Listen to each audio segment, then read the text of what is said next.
If you think AI is replacing data analysts, I get why. You see it write SQL in seconds, you see it build charts fast, you see it summarize a report like it has a job. And you're probably thinking, why should I even break into healthcare analytics? Here is the part that nobody says out loud. In healthcare, being wrong is expensive. Sometimes it can be a compliance and regulation problem. So the real question is not, can AI do analytics? It's, can AI be accountable when it's wrong? So here's a quick context. I work in healthcare analytics on the insurance side for pharmacy benefits at a large Fortune 500 company, and I'm deep in AI too. In 2025, I ranked in the top 1% in messages sent to ChatGPT. I build AI tools, multi-agent workflows, and I'm AWS certified AI practitioner. So in short, I'm deep in AI and I love AI. But I also know exactly where it breaks in real companies, especially inside enterprises. Now, let's talk about the number one skill that AI is not going to replace. It can help with, but the number one skill is going to be data validation, because this is where big mistakes lead to multi-million dollar problems, or even worse, health risks to patient outcomes or even death. Data validation is proving the numbers are accurate enough to make decisions, not so it looks right, not because AI said so. You have to be able to prove it. And if you want job security in healthcare analytics, this is the skill, because somebody has to sign off and somebody has to be responsible for these AI systems. So it's not that AI cannot do validation. AI can help with validation and you can use it to become better. But the nuance is, for structured data, for claims, enrollment, drug lists, coverage rules, compliance, government programs, it's usually better to have a deterministic validation. And deterministic is just a fancy way to say the same inputs that you put in, you'll get the same results each and every time. So think about code. Code, it runs, you load files, it'll run the same start steps, the same algorithm, and then it'll output the same results. And that's what you want when money and compliance and people's health and livelihoods are on the line. AI can help you design the checks faster, be a supplement to that, but AI should not be the final pass or the fail gate. And the reason why this is just the way that AI works, because it's non-deterministic. That means the same input, which means the prompt that I use is, what is the future of healthcare analytics? If I put that into AI right now, I'll get a different answer than if you put that into AI using the same tool. So we have to go into the context of what AI is and why it can't replace it. So we'll do a brief overview or a quick overview about it. AI is essentially a complex prediction machine. The technology behind it is very complex. So a lot of smart people went into making it, but what it does is it saves a lot of time with research, summaries, first drafts. It could be 90, 95, even 99% of the time it'll be right. But in healthcare, most of the time is not good enough, because one mistake can cost millions. Then you're cleaning it up under pressure, and at worst, it can affect patient outcomes. So in healthcare, you want to think of AI as your partner. You want to think of it as, if you're flying a plane, it would be your copilot. And this is not related to Microsoft's copilot. But you don't want to think about as your autopilot, or until you build more complex AI systems and you put in guardrails and additional checks on itself. But for using just AI in how normal people just use AI with like a chatbot, you can't just use it in that way or just use it in agent mode. You have to be able to have checks on top of this, and that's where you still come in. So let's make this a little bit more tangible. I once had an urgent meeting, a fire drill. So if you don't know what fire drill is, it means that there's an issue. Something broke, it's critical, everyone is scrambling, it's been escalated to leadership, there's been emails, there's pings that go out, and leadership cares, upper management cares, and it's affecting some major process. So, and we need answers now. Someone important needs answers now, and it has to be fixed. So I get a last minute invite to one of these meetings. I join the call, and then within a minute, I see the issue and I hear them breaking it down.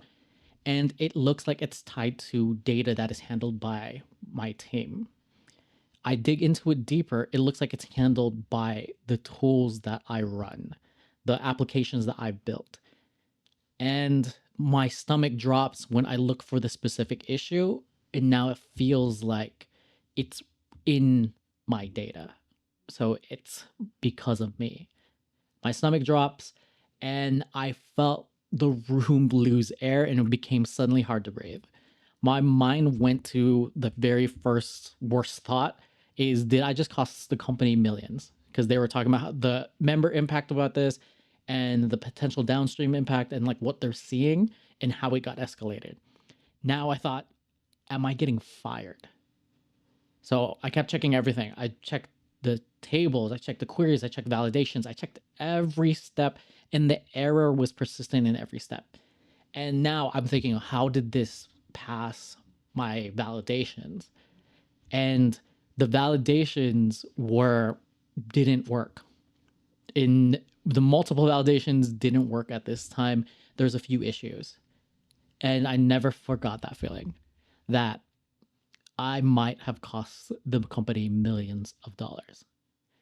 But luckily, we did more digging, additional meetings, and talking about it. And we found that it came from data upstream of me. It just happened that my validations didn't catch this error because there was a unique set of circumstances. Luckily, I was okay.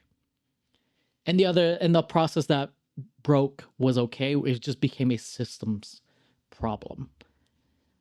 But I never forgot that feeling, and it became an important lesson for me in the future. Validations and additional validations, triple checks, they're not just nice to have, it's protection, and it's needed inside healthcare, especially in healthcare analytics. This is the part that people miss. This is also the part that I see with generic data analytics portfolios is they don't have this, and they're missing the validations that you need to check inside healthcare. And that's one of the biggest red flags too, is that a data project doesn't have a load validation. Like these files are going in, but do you have a way to compare potential issues that users might have in that process? We'll talk more about all of the different areas, but it's just starting to notice those things to show this person created a bootcamp or a tutorial project, but they don't actually have like a real world working project that will do well inside a healthcare, high compliance, high risk environment. This is one of the reasons why you can't just rely on AI, because when you have the same inputs consistently over time, you're not going to get all the same outputs. That 1% of it being wrong could be that one time that it loses millions of dollars off of a very small mistake. That $1 million mistake, multi-million-dollar mistake, was a very, very tiny mistake that just affected a subset of drugs that happened to be very, very expensive. You don't want to rely on a non-deterministic system. Again, just means same inputs will come out with different outputs. To validate a deterministic process, it just means we need some set standard. If you can code it and you can make a tool that controls the inputs and the outputs, it's typically better to go with a better tool and with that structured data. So you have clean tables, you have clean headers, you have clean values. You don't have to get it unstructured, say like from a PDF or a health record from doctors and like their written paper, or emails, or just things that are hard to parse out normally and put into a database. This is where AI helps you and is better. Now, AI can help you create these validation tests, but the tests themselves should be repeatable, audible, and defensible. And that's why deterministic checks matter. And that's also one of the reasons why AI is not going to be replacing all the work that analysts do, because somebody has to be monitoring these systems. And then somebody also has to be in charge and responsible for when things break. Now, let's talk about an 80-20 validation checklist. This is just going to be ways for you to think about it to improve your own portfolio for breaking into healthcare analytics. So this is the 80-20. This is going to be roughly the 6 checks that will catch most problems. Think of this as the 20% of validations that catches 80% of the mistakes or the mess. So I'm going to explain it in one sentence for each of these. The first one is going to be completeness. Are we missing any key files, key values, key fields from the beginning to the output? Next is uniqueness.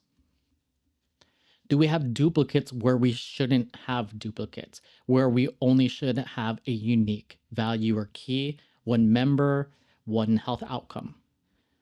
3, validity. Are the values that are showing up on the report supposed to be here? Are there values that we need to check for? Say they're diagnosis codes that will never appear together in certain sequences, certain contexts. So you build a validation for that. 4, consistency. Do the totals match across the tables and reports? Think about doing like simple accounting between all of the different places that your process runs, your reports, your analysis. Do all of these totals translate and make sense across all of the different reports and the different ways that you're transforming your data and your analysis? 5, reasonableness. Think of this like an eye test or a quick spot check. Does this look reasonable? Does it look completely different and is outside the reasonable thresholds? Does it look completely different? Are the numbers balloon to a number that doesn't make sense at all compared to last week, last month, last year? And then 6, reconciliation. Can we tie back the output back to a source of truth? It could be a source of truth that you use in the beginning of a process. It could be a source of truth that you use in your business. And it's just a way as a secondary check or a triple check or a quadruple check that we tie it back to. I use all of these and even more in building a bunch of different queries or templates or automations that will check a variety of this depending on the importance of the data or what makes the most sense in the validations that the teams are doing, or the things that we need to make sure do not show up on the data, because then they will cause bigger issues. Now, if you can do at least these 6, you're already going to be more useful than somebody who only knows how to make charts. And validations matter a lot more in healthcare. So let me show you how you can turn this into proof that gets you hired.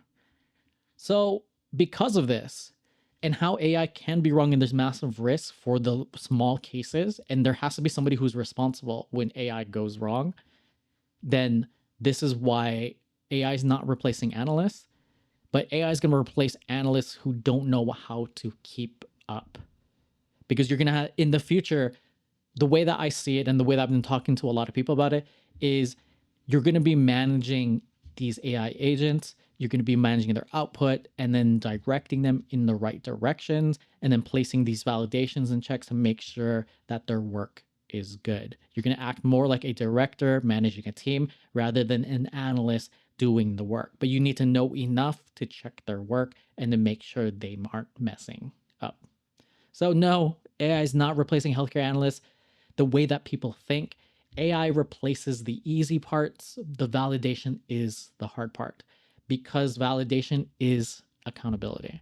And also, with very, very complex healthcare systems, there is only so much memory that AI has to work with. So think about it as AI has like a sheet of paper. You can fit all of the information that you have for easier problems, medium-sized problems, but then when you get complex problems, the ones where you have to know about all the regulations, you have to know about the code, the whole code base, you have to know about the different layers, front end, back end, the database, SQL, how it goes to the dashboard. Putting all of that into AI, its context memory is eventually going to get full, and the new stuff that you put in pushes out the old stuff, and then AI is going to forget. So then that's another reason why AI is not replacing healthcare analysts, because it just can't remember everything, at least at this point. So we have to keep up with how AI is changing and how we have to adapt.